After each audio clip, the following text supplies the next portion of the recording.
The easiest pathway from poverty is to take personal responsibility for your own actions and follow those 3 rules. Graduate high school, get a job, and don't put that thing there without that thing on it before you're married.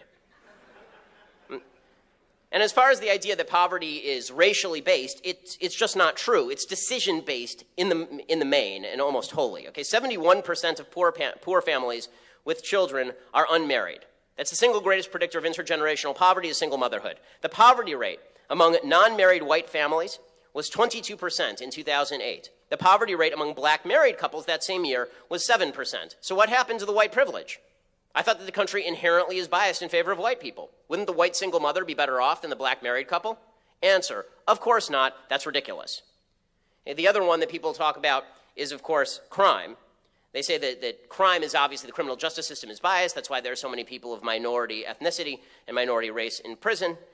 It's not true. If you don't want to go to jail, there's a very, very easy solution for this, and it's don't be a criminal.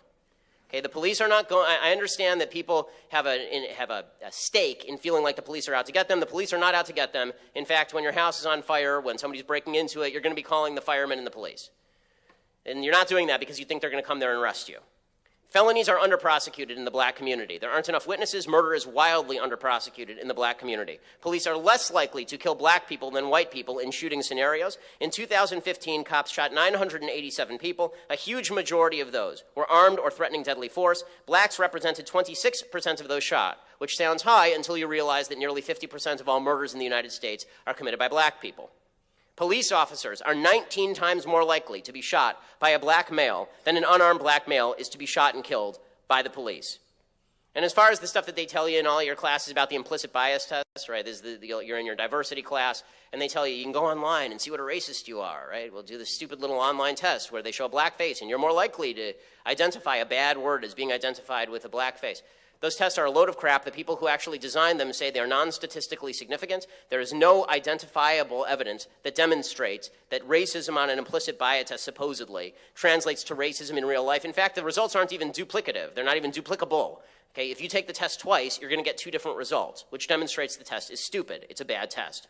Okay, how about sexism, right? America's a deeply sexist country. Women are under the thumb of men. No. Sorry to break it to you, ladies, you're not victims. Or happily, you're not victims. Welcome to the freest, most prosperous country on the face of the earth for women in human history.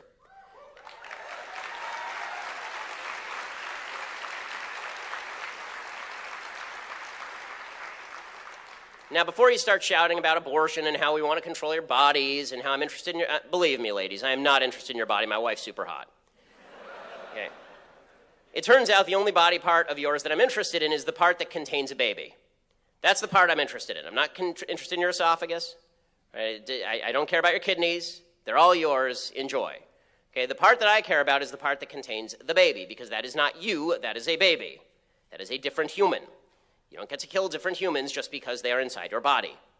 Okay, as far as the wage gap, this is the big myth that you hear all the time. Women are paid 72 cents on the dollar. It's almost worthless debunking this because it's so easily debunked. My favorite instance of the debunking actually happened during this year's Super Bowl. I don't know how many of you saw the Audi commercial in this year's Super Bowl.